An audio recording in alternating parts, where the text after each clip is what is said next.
It's great to see everyone this evening on the warmest day of the year to talk about a pool. It's warm. Mayor, commissioners, thanks for having myself and Larry Branstetter right there this evening. My name is Phil, just to follow up.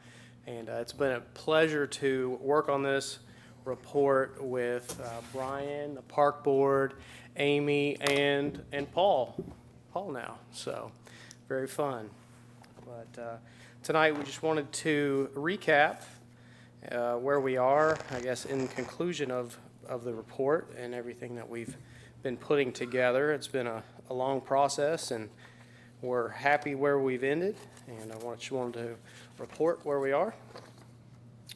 So our presentation, there we go. We're going to be covering 6 items which really cover the objective of the study, beginning with, is a family aquatic center needed for the city of Piqua? What did the people say? And we did touch base on that several months ago in a session where we did look at some of the public information. Where will the facility be located, and what will be included? How much will it cost? And most importantly, will it recover the costs? Okay. So diving into the first item, is a family aquatic center needed? I would say the current population of Piqua is approximately 21,000, and based on that population, it's pretty certain that public recreation is a viable need for the city. And outlined in our report, I'm not going into full detail today, but just as a high-level view, I did want to note the existing pool was constructed in 1986. There's a photo of it there on the bottom of the screen. Very busy day, 4th of July most likely, packed. You got to hop from beach towel to beach towel so you don't burn your feet. Mm-hmm. Great day, but that was 1986. Things have changed a lot, and the current facility just lacks offerings of similar facilities right next door. So the annual operating deficit is nearly $100,000. And so when you look at that, it becomes pretty apparent there's a need for the recreation, but also a need for some type of improvement out of that facility, because we don't want to keep losing $100,000 a year.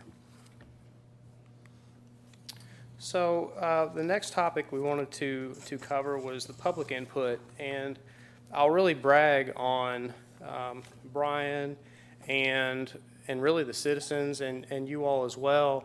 We, in a pandemic situation, which we had never been into before, it was very interesting. We put this survey out online, and we were hoping for 250, 300 respondents. Wow. We received over 650. And typically what we do is we'll go to the pool, we'll go to the park, we'll go to events that you have and meet one-on-one with people. We get great feedback that way. But as a supplement, we'll do the online survey. Well, this is all we had in this situation was the online survey, and it was a great success with over 650 respondents.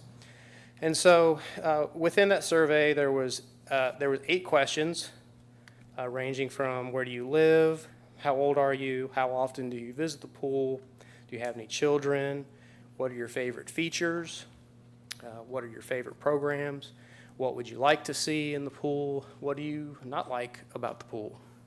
And so we picked through all that information, and what was really neat is the majority of the respondents in regard to features said, hey, we would really like to see a lazy river. We'd really like to see water slides, additional shade, and play elements, which coincides with what the park board was also seeing at that time, and programs as well. Swim lessons always comes at the top of the list. Water fitness, movie nights, again, consistent with what the park board had seen and what they were thinking too. But I think the fourth topic there, a desire to enhance the Piqua community. That's really striking because a lot of people said movie nights, community events, get to know your neighbor events. So it's something that the community really holds near and dear, and that was present in their responses, which we've included in our report. The third item that we covered was where would a facility be located, aquatic facility be located, and I think Pick was a gem in that you have a great sports complex currently on the southwest side of the city, where you have basically every sport you could imagine right there. So you've got basketball, baseball, softball, football, soccer, skateboarding, playgrounds. What am I missing, Brian? We've got everything and a pool. Mm-hmm. So it seems, why not keep it there? We've already got the infrastructure, the utilities, the name recognition. People already know, hey, that's where the pool is, and so it makes sense. So we took the information from the park board. We took information from the public survey, also information from the commissioners, and really dove down into what a new facility would look like. We investigated the demographics of how many people could be, how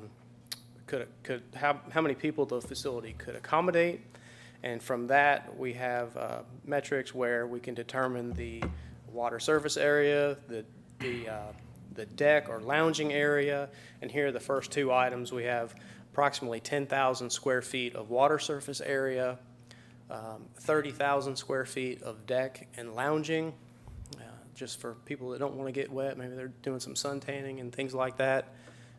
2 water slides, spray and interactive water feature elements, a zero depth entry to assist with ADA accessibility and all-inclusiveness, a lazy river, which is always popular, 6 lane, 25 meter competition swim lanes to account for recreation and competition. Shade is a big topic.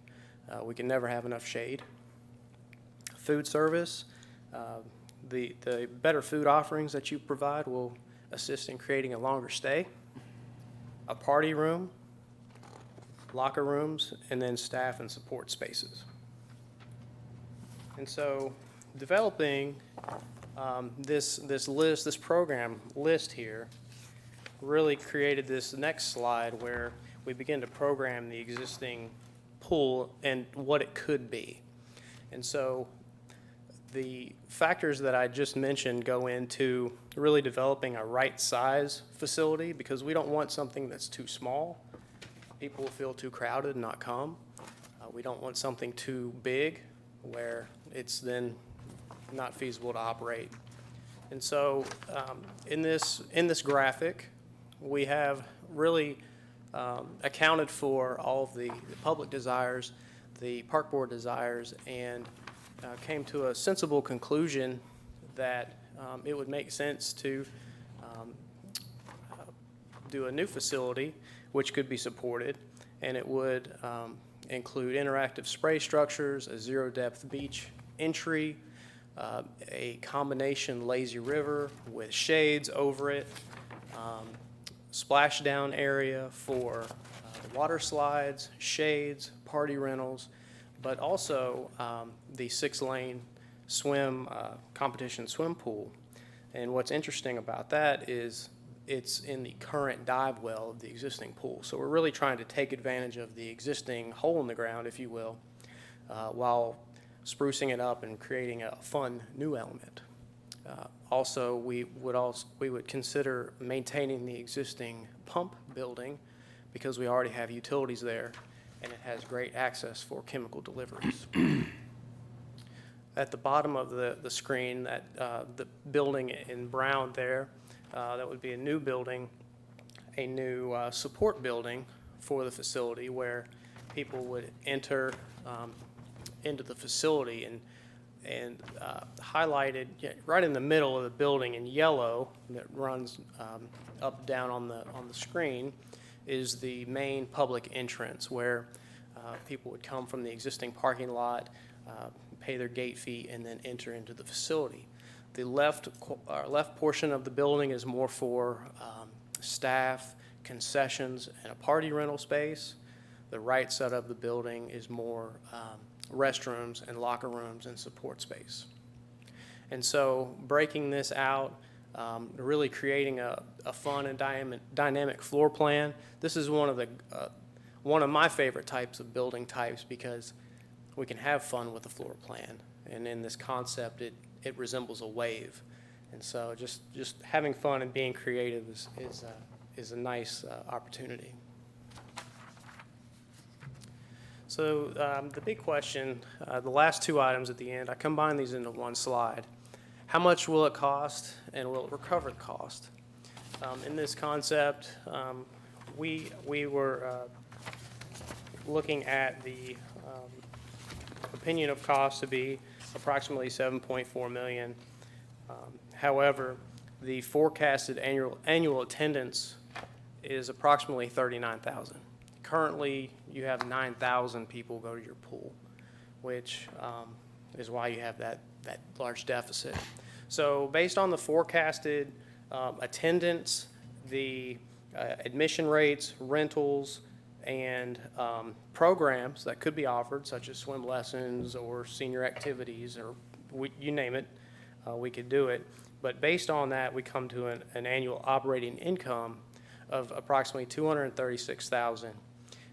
Now, the annual operating cost is approximately $232,000, and that would be your staff, utilities, and other operational costs. And we did compare the staff rates to that of Tip City, and we were right on par with what they offer their staff. So we want to design, again, that right-sized facility, not overtax the city, but also provide a good product for the public. And so in a nutshell, a high-level view, that is what's in the binder in front of you. Mm-hmm. And we do go into great detail in that binder, mm-hmm. but I will be more than happy to answer any questions. And I've got Larry with me today, who's even better. I can talk about financing.